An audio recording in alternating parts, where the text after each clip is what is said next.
Good morning, everybody. This is Sart here, and I'm talking today about books. I posted on Facebook the other day a photo of one of the things in my house that I value the most. And it was that shelf right back there, which is now sitting on my desk, of books that were written by people that I've had good conversations with.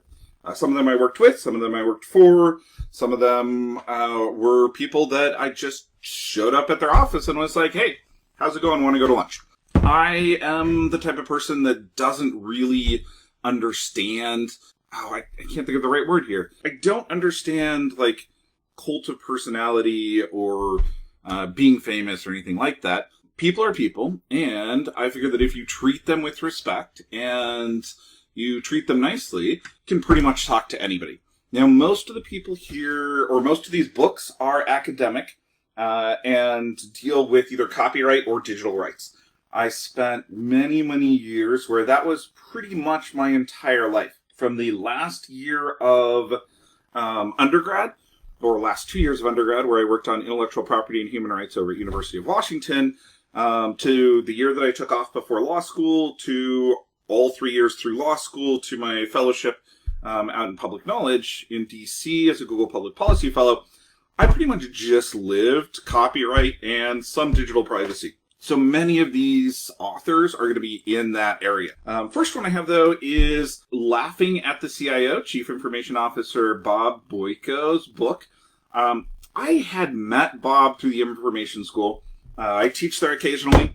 He teaches there also. I was a student at the time when I met him, and I didn't really know much about him. A friend of mine, Don Horowitz, who is an extremely awesome person, who has introduced me to a number of just amazing people. He's one of those social people who just is really good at being a gateway drug to other awesome people. He's the type of person who listens to you, figures out what motivates you, and is like, you know, you would work really good with this person over here. You guys should collaborate. Let me introduce you. So he's really a social butterfly in that way. And he introduced me to Bob's book, and I gained a whole different understanding of Bob. And from a practical perspective, this is just a fun book for information technology professionals. In law, most law firms suffer horribly from not having any strategic infrastructure for information management or technology at all. I worked for 8 years in a program that helped develop that for legal aid organizations, and many of those organizations, between 30 and 150 people, had nobody on their executive team really thinking strategically about technology. And I just really recommend this book. It's a lot of fun. Bob is a great guy. Next few books are all by the same author. Somebody who inspired me to really look seriously at copyright. This is Lawrence Lessig, Code version 1.0, Code version 2.0, which I really got into his stuff while this was being written. The wiki style in which it was written, I did log into that account. I didn't really participate much. That was about the same time period as Harvard's Cyber One stuff, which I had a Second Life account and attended a few things. But I was still pretty shy at that point. Or at least I wasn't super confident because I was super dyslexic and told to hide it. Like in law school, they're like, oh, hide that and like don't let anybody know. Which means that when the internet is all text, it doesn't matter how smart you are. When you can't spell, you look pretty stupid. So I was more of a lurker during this time period. And then I started a blog with some friends and blogged a lot, like 500 blog posts on copyright. And when I really got into it, Lessig's ideas around how society is divided up and what levers you have in order to influence society, social norms, law, economics, and code, I find this relevant all the time. The examples in this book, especially the 2.0, are wonderful. Lawrence Lessig is a really nice guy. He was on the board of Creative Commons when I was a legal intern there. Had all of the interns over, actually everybody at Creative Commons over at his house, and like was just very friendly with people. I had wonderful conversations with him. He's somebody that I've really lost touch with since he went out to Boston, and I do less on the copyright side now. I'm still super passionate. It's the area of law I know more about than anything else. And just understanding how influential code is, it is as powerful, if not more powerful, than social norms. The fact that here in Facebook, we got a like, but we don't have a dislike, creates a whole different way of looking at the world. The options that code gives you create social norms and create economic ripples. And the fact that psychology is really being used to influence code, to influence how we act, I think what's going on here really built on some of the things that, or really were the foundation for a lot of the things that come later as we look at how psychologically manipulative technology is in our modern day. It is the modern equivalent of tobacco and like grabbing pieces of people's lives and using these random reward schedules to just really mess with people. And I think code gave me the foundation of understanding the impact. So love the book. Lawrence Lessig is a really great guy. If you get a chance to see him speak, definitely very, very approachable.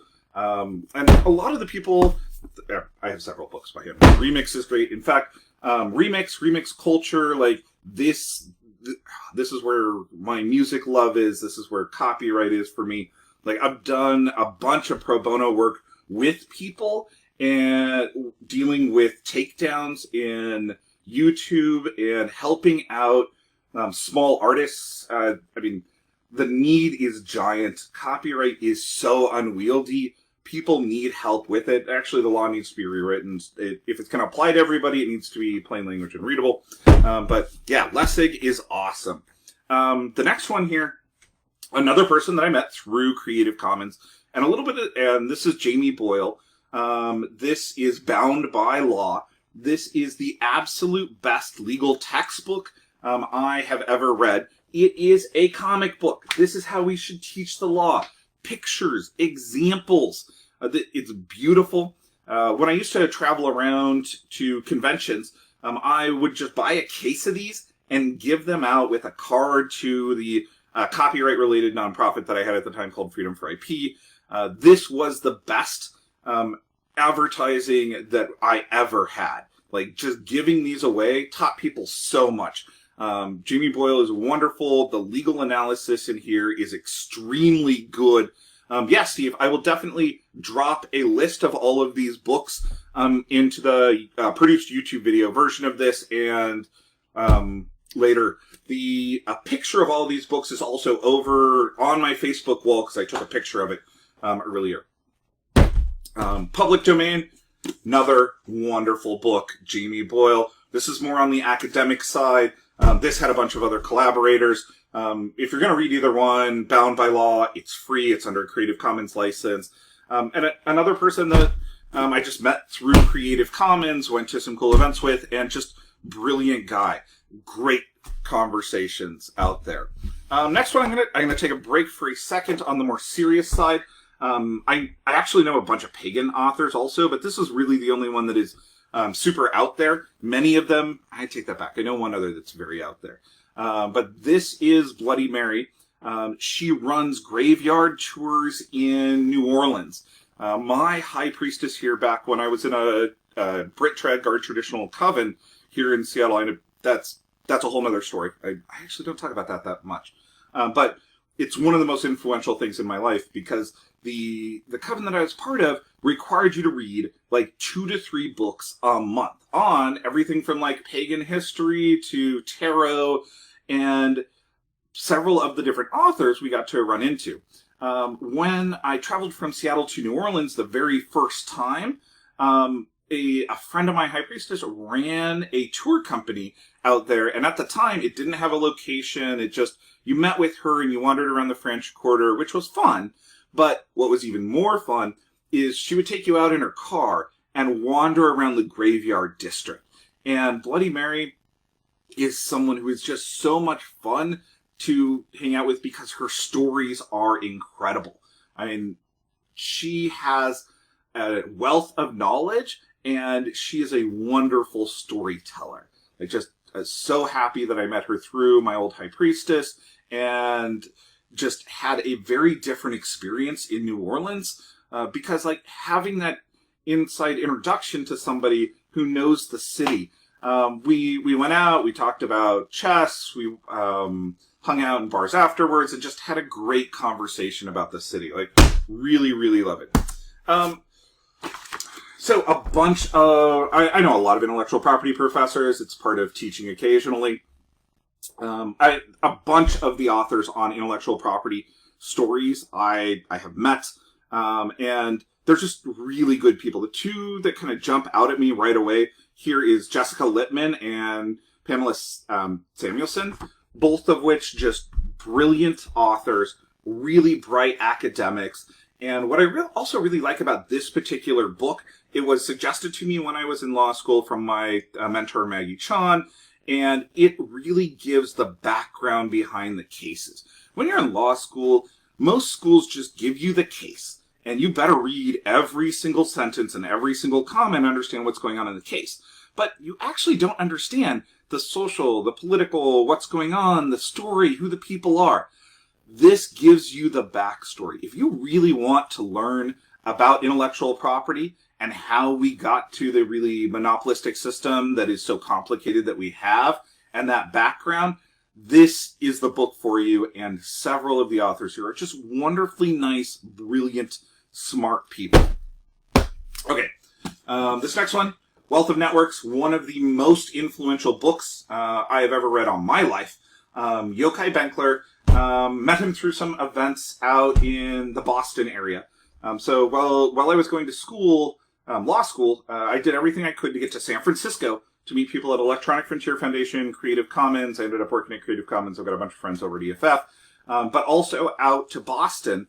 MIT has just a group of awesome people there. Berkman is there. And Yochai is one of those people who I feel like I know a lot more than I actually do.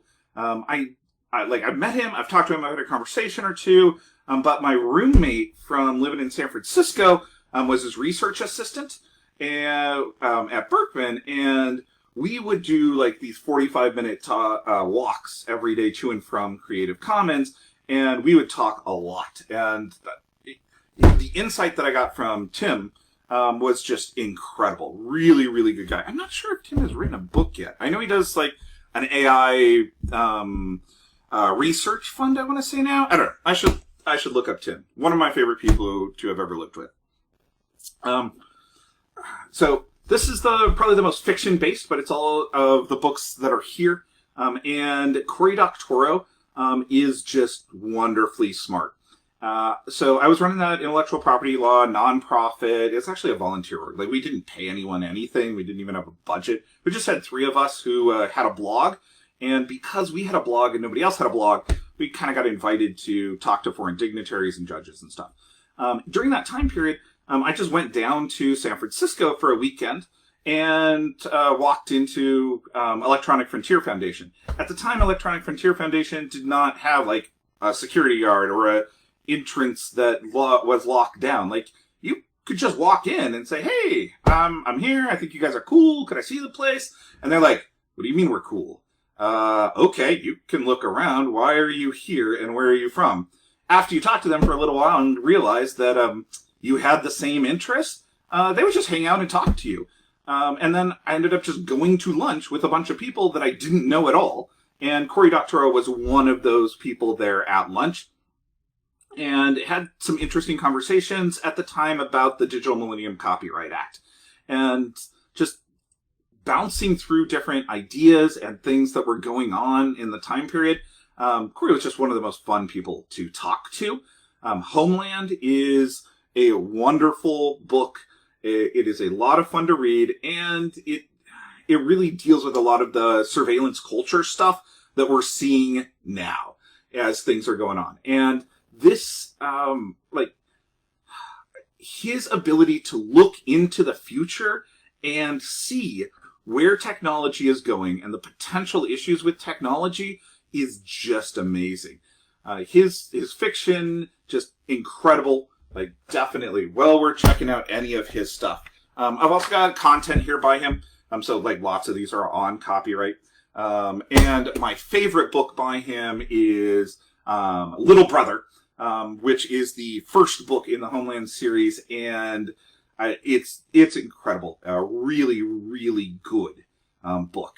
Yeah, once again, all of these authors, very approachable, very easy to talk to.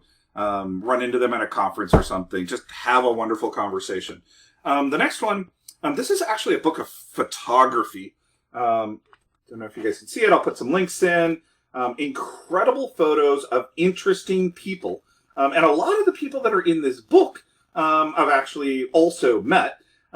This book is called Free Souls. It's by Joi Ito. Joi Ito is another person who is on the board of Creative Commons, and it was at the board meeting and some of the other social events while I was working over at Creative Commons. Actually, there's a photo that Joi Ito did of me back when I was a Creative Commons intern, and just a lot of the other people that I've come to meet, respect, or in some cases even become really good friends are covered in this book. Like we got Benjamin Mako Hill here, who is now a professor at University of Washington, communications. It's just wonderful, wonderful people. And what I really like about this book is really the ethics of taking these beautiful, free, Creative Commons licensed photos that can be used of interesting people in the world. And these are very personal photos. Like they bring out the essence of the individuals that are there and give you a different way of looking at them. That was John Perry Barlow that you saw there. Another person who happened to be hanging around Creative Commons at the time that I was there. Somebody who's just fascinating to talk to. So, I mean, Joi Ito, really smart guy. Ran MIT's Media Lab for a while and just fascinating person to talk to while I was at Creative Commons. And I love how active he was in also just creating that beautiful visual art. So, actually, we're going to save that one for last. I mentioned a little bit earlier some of my favorite individuals in copyright. Jessica Littman is just amazing. She came to Seattle U while I was there, did some talks, and I got to have lunch with her, and then I've seen her once or twice at other academic conferences back when I used to cruise around to copyright conferences. But just another person that is really good at looking at the impact of technology on copyright. And I think one of the common things about most of these individuals is their ability to see how technology is really affecting, warping, changing our world here. So this is John Palfrey, and I don't actually know the other author, but John's awesome. Another person that I met out in the Boston area, Born Digital. And the effect of being raised in a digital-only culture is so different. My daughter, who is now 18 years old, was definitely born digital. She doesn't remember rotary phones. She has grown up with a lot of screens in her life. And people are like, well, you're an academic. Like, did you try to hide her from those? I'm the type of person who's like, all screens are not created equal. Screens are different. Some of them just suck the life out of you and turn you into this husk who loses hours while consuming terribly manipulative ads. Other screens create a gateway into a community where you might not be oppressed. You might actually be accepted for the diversity of who you are. And understanding the impact of technology, and this really goes back to kind of that first book that I was talking about, Code, and Code version 2.0, and Lessig, talking about how much power there is in technology and code to shape us. Wonderful book. John is a very smart guy and just did a really good job of looking at what's going on. This is the book that I would kind of like to see revisited the most now that we have a culture that, I don't know, what is this, 10, 15 years ago? That has jumped into being submerged in the digital. And it really jumps out to me Yeah, this was 2008, so 12 years ago. And we are living in this time period where our only social connection with people right now is this digital. Like, I have never seen so many people's faces and interacted with so many people and felt so alone at the same time. I think that our current situation really emphasizes what digital does great and how it connects people across distances and allows them to communicate with intellectuals across the world, but also takes away that emotional, personal connection and plays with our attention and psychologically screws with us. And this individuals that are growing up during this time period are going to face a whole different set of challenges around technology that I couldn't imagine as a kid. Like, I grew up in a house where we weren't allowed to watch TV. Like, we had one, but if my parents were gone, I would sneak watching Square One TV, which was math TV, because math was awesome. But it was TV, and I wasn't allowed, so I got in trouble. Like, I got grounded for watching Square One TV. But the idea that you would be inundated with technology and code controlling every aspect of your life is just outside the realm of possibility and is our modern reality. Which is why kind of the last one that I've got here is Master Switch, Tim Wu. He also wrote an incredible book that I just reread. Oh, and the name is escaping me. If anybody knows it, please drop it into the chat. I wish I had a physical copy of it. I'll order a physical copy of it. It's on, The Attention Merchants. Yes. Master Switch talks about no, this is not what you think it's about. Master Switch is about internet and the way that the control of different communication mediums has really shaped us, the policy, the history, everything behind that. So Tim was a board member of Public Knowledge when I was at Public Knowledge, was at some events that I was at, did a book signing, some other things down in DC at one point. Just really smart guy, very, very interested in kind of how these technological decisions also shape society.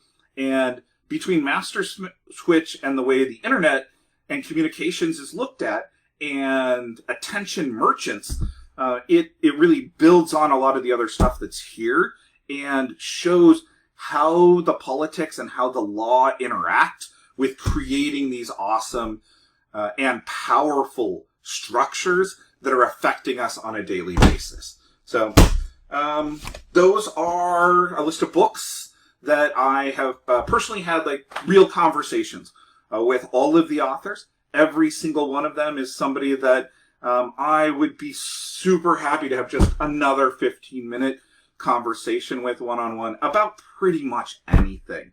I mean, they are so smart, so engaging, and really passionate people. I also just love reading books by people that I've been able to have a conversation with, because it gives you a really different insight. And a few of these people, like Lessig, I read the book and then I searched him out, and I searched out Creative Commons and Electronic Frontier Foundation to be a part of that community.